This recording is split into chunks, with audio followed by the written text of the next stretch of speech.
This process must be completed after wire stripping. First, select the wire gauge settings on the locator.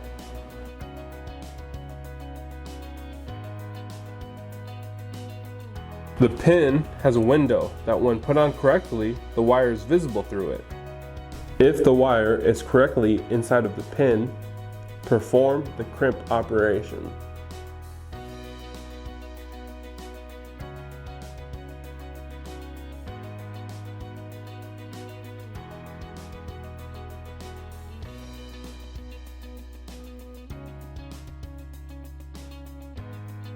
Press the button to change the dial.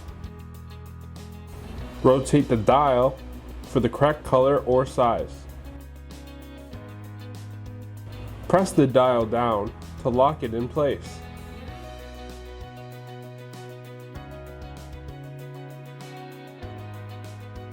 When you are ready to crimp, activate the foot pedal to crimp the wires.